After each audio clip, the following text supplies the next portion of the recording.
Varicose వ్యాధితో బాధపడుతున్నారంట. తక్కువ ఖర్చుతో ట్రీట్మెంట్ కావాలి అనుకుంటే ఎవిస్ హాస్పిటల్ని సంప్రదించండి. నమస్తే అమ్మా.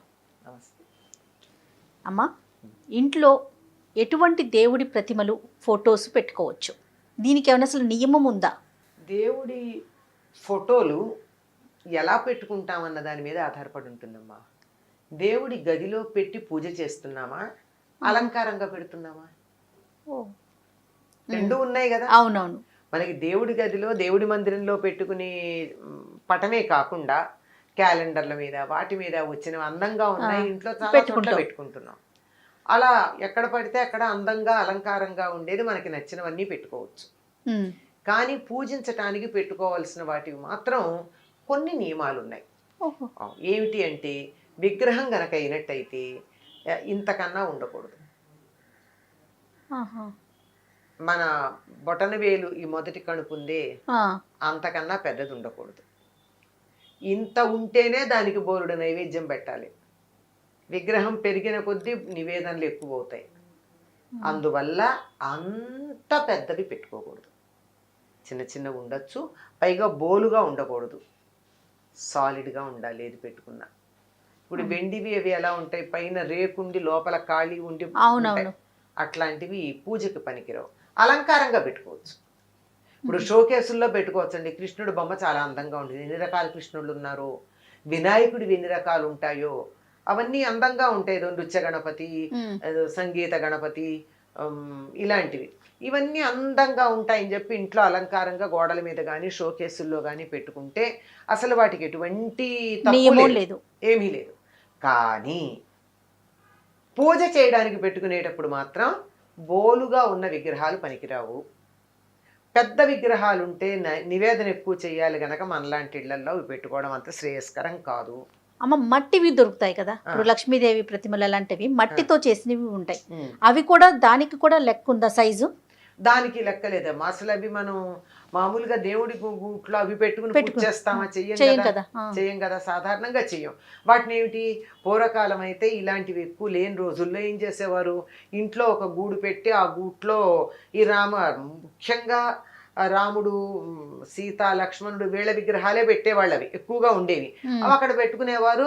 ఎవరైనా ఇష్టం ఉంటే దానికి ఓ పువ్వు పెట్టడము, ఓ దీపం పెట్టడము చేసేవాళ్ళు, లేకపోతే లేదు. ఎందుకంటే రోజు పూజ చేయం కదా వాటికి. ఓకే, రోజు పూజ చేసుకునేటటువంటి విగ్రహాలు మాత్రం చిన్నవే ఉంటాయి, మిగిలినవి అలంకారమే.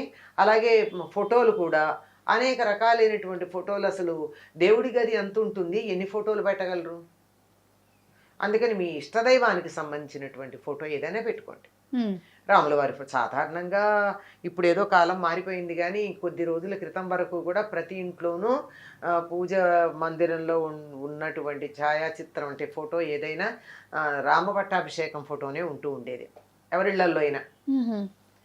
దక్షిణ దేశంలో అందరికీ రాముడు ఆరాధ్య దైవం అండి. ఇక్కడ తిరిగాడు. ఉత్తర దేశంలో కన్నా మీరు గమనించి చూసినట్టయితే రాముడి పేరు దక్షిణ దేశంలోనే ఎక్కువ మందికి ఉంటుంది. అందువల్ల అది ఎక్కడ చూడు మనకి, ఇదిగో ఇక్కడ రాముడు ఇక్కడ కూర్చున్నాడు, సీతమ్మ ఈ నదిలో ఇక్కడ స్నానం చేసింది, ఆ లక్ష్మణుడు ఇక్కడ పళ్ళు తెచ్చాడు, ఇలాంటి ప్రతిదానికి ఏదో ఒక లెక్క చెప్తాం. అంచేత రాముడితో మనకి చాలా దగ్గర సంబంధం ఉంది కనుక ఇక్కడ అంతా రామారాధన ఎక్కువ. ఇప్పుడు అది కొద్దిగా మారింది.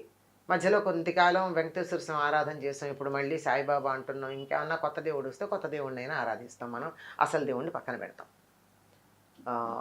ఇది ఒక దోషాల్లో ఒకటిగా పరిగణిస్తారు. మీరు కొత్తగా ఉన్న దైవాలను ఎంతమంది నాన్న ఆరాధించండి, తప్పేం లేదు. కానీ మీ కులదైవం ఎప్పటి నుంచో 2-3 తరాలుగా మీ ఇంట్లో వాళ్ళు ఎవరిని ఆరాధిస్తున్నారో వారి పూజ మాత్రం మానకూడదు. అదొకటి కనుక ఇలా సాధారణంగా రామ పట్టాభిషేక చిత్రం ఉండేది. రామ మందిరం లేని గ్రామం లేదు మనకి. దేవాలయం లేకపోవచ్చు, కానీ ఒక రాముడి ఫోటో పెట్టుకుని భజన చేసేటటువంటిది మనకి ఈ ప్రాంతాలన్నీ ఉన్నాయండి. అవునమ్మా. ఎంతంటే ఈ విజయనగరం, శ్రీకాకుళం జిల్లాల్లో నుంచి మలేషియా ప్రాంతానికి కూలీలుగా వెళ్ళినటువంటి వాళ్ళు కూడా ఈనాటికి ఒక దీపం స్తంభం పెట్టుకుని రామభజన చేస్తారు. ఈ రోజు కూడా మనం మానేసాం. అట్లా ఆ రాముల వారి విగ్రహం ఒక ప్రశాంతతగా ఉంటుంది, అందంగా ఉంటుంది అనిపిస్తే కృష్ణుడిది పెట్టుకోవచ్చు, అమ్మవారిది పెట్టుకోవచ్చు. ఎన్నున్నా ఇవి పరిమితంగా ఉండడమే చాలా మంచిది. తర్వాత రకరకాల సిద్ధాంతాలు ఉన్నాయి వీటికి. ఏ సిద్ధాంతం ఎంత వరకు దానికి వ్యాలిడిటీ ఉంది అన్నది ఆలోచించాలి. ఏదో ఆంజనేయుడి ఫోటో ఇంట్లో వస్తూ ఉంటే ఎట్ట ఎదురుగా సింహద్వారంలోంచి రాగానే ఎదురుగా ఉండాలని కొంతమంది, లేదండి వినాయకుడు ఉండాలని కొంతమంది ఇలా చెప్తూ ఉంటారు. మీ ఇష్టదైవాన్ని, మీ ఒపీనియన్ ఏంటమ్మా? ఏ ఏ రూపంలో ఉంటే ఏం దేవుడు? రూపాలు వేరు కానీ తత్వం ఒకటే కదా. అంతేగా. అంచేత వాటికి పెద్దగా మనం అనుకోవాల్సిన పని లేదు. కానీ ఒక పూజ చేయడం అంటూ గంధము కుంకుమ పెట్టి పూజ చేయడం మొదలుపెట్టిన తర్వాత ఆపకూడదమ్మా. మనం ఇలా అందంగా పెట్టుకునే వాటికి మనం ఫోటోలో బొట్టు ఉంటుంది కానీ మనం గంధం పెట్టం దానికి, గంధం కుంకం. దేవుడి గదిలో పెడితే ఖచ్చితంగా గంధం కుంకం పెడతాం. అది పెట్టామంటే దాన్ని పూజ చేస్తున్నామని అర్థం. ఇది అలంకారప్రాయంగా అందంగా ఉండడానికి, రామభావనం కృష్ణ భావనం నాలో కలగడానికి ఒక ప్రేరణగా ఇక్కడ పెట్టుకున్నాను, అక్కడ పూజకు పెట్టుకున్నాను. అందుకని పూజకు పెట్టుకునేవి మీ కులదైవం ఎవరైతే వాళ్ళని పెట్టుకోండి. ఎవరి పేరుని మీరు అర్చనలు చేసి స్తుతులు చేస్తారో అవి పెట్టుకోండి. మిగిలినవి ఇంట్లో అందంగా ఎక్కడైనా పెట్టుకోవచ్చు. విగ్రహాలైనా సరే, ఫోటోలైనా సరే. పెద్ద పెద్ద విగ్రహాలు అయితే మాత్రం నిత్య పూజలో పెట్టుకుంటే అంత నైవేద్యం పెట్టాలి, మరి పెట్టగలరా ఆలోచించుకోండి. శివలింగం కూడా ఇంట్లో పెట్టుకోకూడదు అని అంటూ ఉంటారు కదమ్మా, అది కరెక్ట్? లేదమ్మా, పెట్టుకోవచ్చు. కాకపోతే ఉంటే ఏంటంటే దానికి కాస్త నీళ్లు పోస్తూ ఉండాలి. రోజు పోయినా కనీసం వారానికి ఒక్కసారిన అభిషేకం చేయాలి. రోజు చేయడం మంచిది. ఇంట్లో శివలింగం ఉంటే ఎంత పెద్ద దానికి మీరు ఏమి ఎక్స్ట్రా ఏం చేయక్కర్లా. ఆ దేవుడికి పూజ చేసేటప్పుడే పువ్వు పెట్టడానికి వెళ్ళినప్పుడే ఈ శివలింగాన్ని ఒక వేరే పళ్ళెంలో పెట్టి దానికి కాస్త చేత అయితే త్రయంబకమే జామహే అనుకుని, అది రాకపోతే నమ శివాయ అని చెప్పి కాసి నీళ్లు పోసి తీసి తుడిచి దానికి ఇంత గంధం కుంకం పెడితే సరి, 1 నిమిషం పని. అలా చేయగలిగితేనే శివలింగం పెట్టుకోవాలి, లేకపోతే లేదు. నేను చెయ్యను కానీ నాకు లింగం కావాలి అంటే బాగుండదు. ఓకే, లెక్క ఏమన్నా ఉందమ్మా సైజు? అలా ఏం లేదు. లింగానికి శివలింగానికి ఏం లేదు. అది మామూలు తయారు చేసిన లింగమా సాలగ్రామమా అన్నది. ఆ సాలగ్రామాలను బట్టి దాంట్లో తేడాలు కూడా. ఇప్పుడు దేవుడి ఫోటోలు ప్రతిమలు కొన్ని పాడైపోతూ ఉంటాయి కదా, వాటిని ఏం చేయాలమ్మా? వాటిని, అది వెండి విగ్రహాలు అనుకోండి, దాన్ని మార్చుకుని వేరే చేయించుకోండి. అంటే కన్ను ముక్కు స్పష్టంగా ఉన్న విగ్రహాలకే పూజ చేయాలి కనుక అలా, లేకపోతే మార్చి చేయించుకోండి. ఇత్తడివైనా మార్చి చేస్తారు, అంతేగాని వాటిని ఎక్కడ పడితే అక్కడ పారేయకండి. ఒకటి. ఇంకా ఛాయాచిత్రాలు ఫోటోలు ఉన్నాయి, ఈ ఫోటోల్ని తీసుకొచ్చి రోడ్ల మీద ఎక్కడ పడితే అక్కడ పారేస్తూ ఉంటారు, చెత్త కుండీల్లో పారేస్తూ ఉంటారు. అది సరైన పద్ధతి. నీ ఫోటో ఎవరైనా పారేస్తే నీకు ఎంత కోపం వస్తుంది? అవును, బాధ కలుగుతుంది కదా. మరి దేవుడిని నువ్వు పూజించే దేవుడి ఫోటోని ఎలా పారేస్తే అది సరైన పద్ధత? దానికో పద్ధతి ఉంది. అసలు దేవుడి గుళ్ళో వదిలేసి వస్తూ ఉంటారు. ఏం చేయాలి, ఏం చేసుకుంటారు దేవుడి గుళ్ళల్లో వాళ్ళు? అవును. అందుకని వాటికి ఏమిటంటే చక్కగా వాటిని తీసుకుని వెళ్ళి ప్రవహిస్తున్నటువంటి నదిలో వాటిని పూజించి పసుపు కుంకుమ అక్షతలు కుంకుమ మొదలైన పువ్వులు వేసి వాటిని పూజించి వాటిని ప్రవహిస్తున్న నది నీటిలో వదిలిపెట్టడం ఒక పద్ధతి. లేదు నాకు దరిదాపుల్లో ఎక్కడా కూడా నది లేదు, ఏం చెయ్యాలి? వాటిని చక్కగా మంచి చితుకులతో, పిచ్చి పిచ్చివి కదా, మంచి చితుకులు తెచ్చి మంట పెట్టి దాన్ని ఏ దేవుడి విగ్రహం, ఏ దేవుడి ఛాయాచిత్రమో ఆ పేరు చెప్పి ఆయన్ని పూజిస్తూ దాన్ని అగ్నికి ఆహుతి వేయడం ఒక పద్ధతి. అంతేగాని ఎక్కడ పడితే అక్కడ పారేయకూడదమ్మా.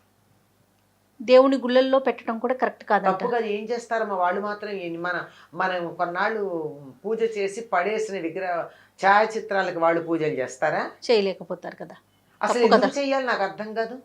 అసలు నువ్వు ఎందుకు తెచ్చుకున్నావు? నీకు ఇన్నింటికి పూజ చేసే ఓపిక లేకపోతే ఎందుకు తెచ్చుకున్నావు? దాన్ని భద్రంగా పెట్టుకునే శక్తి లేకపోతే ఎందుకు తెచ్చుకున్నావు? నువ్వు తెచ్చుకుని నీ అశ్రద్ధకి ఎవరినెత్తునో పడేస్తావా బరువు? తప్పు కాదు. అవును.